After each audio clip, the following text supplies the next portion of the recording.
Hello patrons, this is that promised video I was talking about. Going to show you a few the techniques I use for colouring and putting my Vanguard pages together on Photoshop. Right, on the right hand side here you'll see kind of the layers menu I've got up. Let me just boost it up in size a bit. I've worked through a number of kind of stuff. You see I keep my frames in a folder there with a bit of a mask on, but I'll hide them for now. If we zoom in, I'll take away absolutely everything except those two layers there. So we've got is the flats and the various shading layers. I need to do a bit of work on this left hand side here. So if we look at just the lines, as always, that's on a multiply layer. If you look at it normally, that's the black and whites. And you lock that so you can't muck around with it. And obviously the flats. What I usually do, my pages are made up to increase speed. I'm all about kind of getting these pages done as fast as possible. So I actually have an action set up where I can quickly make these kind of rendering layers. I'll quickly set something up and I'll show you. So if I create a new layer, I'll just draw a silly face. Turn the caps lock off. Okay, I'll name that one lines. Turn that to multiply. Whoops. Select the magic wand. Select inverse. And I'll fill that with, let's go for a pink. Okay.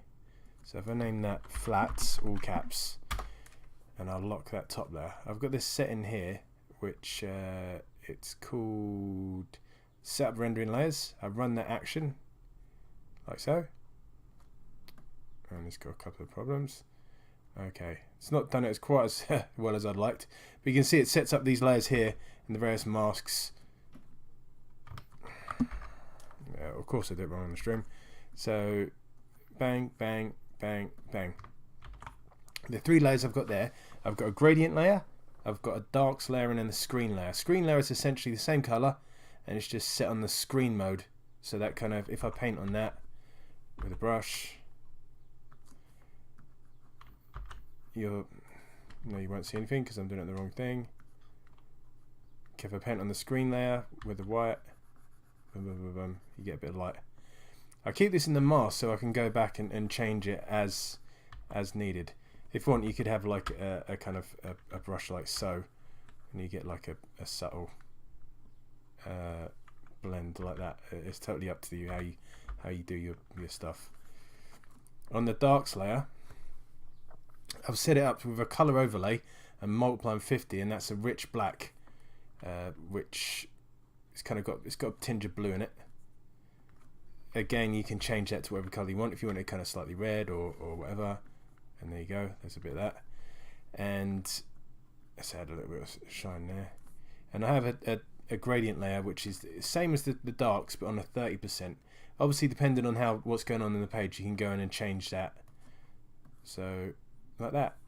Maybe knock the opacity down so it doesn't look quite as bang on. So you can see that's quite a quick way of kind of getting something together. And that's essentially the process I use for when I flat my pages and have the lines going. So let's bring this back up here. Okay, so essentially you can see down the bottom right there, that's the gradient layers, just to give me a kind of a base. And then I work in a bit more on the details, and then you got the screen. So I turn the frame back on there. Right, so some of the other stuff I wanted to quickly show you in this one is I'll turn on the background layers, which I've done separately. And you see I've got these light sources in the back there, they're just glow white panels, white strips with a glow on them. Let's reset my workspace. Let's scroll down there. So I go to the background layer, open it up. Panel 3. Okay, you see I've got the lights there on and off. So that's just got a color overlay of white. Color overlay of white on normal, and an outer glow on a screen, which you can change that to any color you want. I'm going to change it to red, change it to a blue, and you can muck around with it as you like.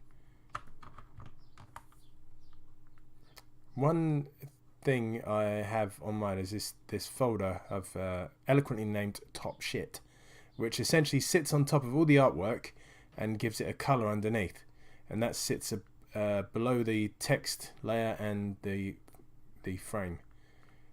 So let's turn some of these off. So I'll tell you what's going on. Right, I've got this eye shine layer, which I set up on a lot of my pages. Again, it's very similar to the light layer, but I use that for kind of high tints. So if I wanted to kind of put a bit more of a shine on Vaughn's glasses here, that's the way you do it. And you can amend that as needed to get that a bit more kind of shiny. It's totally up to you. You'll notice some of this artwork, like in here, it's not too kind of smooth. It's quite, like I said, quite speedy, and I'll show you a way I deal with that in a bit. But we're zooming in there like a lot. A page at 100%, the page at the print size, you're looking like so. So that being a little rough won't really matter too much. Also, on pages, to kind of give it a colour throughout, I have overlay layers, which we've got here. So you see I've got an overlay, it's an orange at 30%. You can increase it up, make it richer, darker. It's a great way of sort of like where they do colour correcting and tinting in film.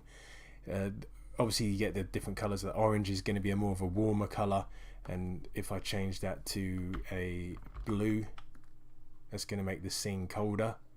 So it's a good way of kind of like adding more of environment to your scene and more of a feel. So I'll change that back to blue. Orange even. So you can see there down the bottom there on that overlay layer, I've got Vaughn cut out. He's not included in that, and I've done a separate overlay layer there, which is blue. So blue being the opposite of orange on the color wheel, he's popping out a little bit more forward. When I have this page done, I think I'm going to probably blur out these two guys, maybe blur out the background. Just have Vaughn and Pendragon's daughter sort of looking on. It's just a brief moment where they bump into each other in this panel. The top part of this, again, I've got to render and put some audience there. I've done that in the red. On previous pages where the action's taken place, or the page is taking place inside the Bulldog studio, I've used the red colour throughout, and that just again another overlay layer. So there's kind of like a colour language throughout the pages and the comic, where you're in certain locations you get a certain colour. But essentially when you're in the kind of the bad guys realm, their colour is red, and you will see that wherever they are. Certain other characters like William Vaughn here, his is kind of like a blue purple, which you'll see him have, and various other characters have their own kind of colour coding. Another thing here, you see where it's a nice little trick. Say you're looking up at the lights here. I've got a normal layer there. I'll delete the layer. I'll delete everything on it so I can show you what I'm doing. I get the gradient tool on a radial. I'll reset it back to black and white, and just using that, holding down the shift key, dragging it out. I've done that wrong. Turn off reverse. Holding shift key down, dragging it out. And you can see there where imagine you're looking up to a character and they've got the lights behind you, and you're getting that kind of bleed, the light coming out over the top. It's a nice little effect, I find. I might add it there, for instance, just so you kind of get the power of those lights shining through. You don't have to always do that. I mean, sometimes it doesn't work, depending on the situation. In this panel, I wanted this one on the left to be more of a kind of a straight on shot of like this incident happened where you're getting bumped into. Have I got the text for that? No, I don't know where that is. Oh, there we go, look. Bump. Ugh. I'll be changing that before that page goes live on the Friday. But on the second panel here, she's kind of looking up more in awe at William when he's bumped into her, which is a chance encounter, but it doesn't really mean much to her, but it means a fair bit to the story of when William goes off to do his thing within the Bulldog studio. And we asked, why is William working, doing what he's doing? That would be revealed in the next issue.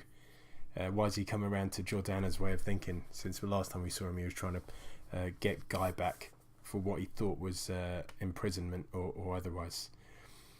So yeah, just a quick video to kind of kick this off and essentially try it out for myself to see if this works. If you've got specific questions about how I do something on a page or how I set stuff up, please ask, because I can tailor these more towards what you guys want to see. Especially specific questions. Don't feel... ask any question you want and then get stuck in, and I'll answer them best I can and make a video like this answering the question. So yeah, thanks for watching this video. Again, this video is going to be patrons only, but after this one it's going to go up to $5 and above. So $5 and $10 you can be able to see this video. The $1 patrons, if you'd like to, can up your pledge request to see the making of videos and the tips and tricks. Please do so. That'd be absolutely fantastic. Really helps me bring the comic along. Otherwise, take care and thank you for your patronage.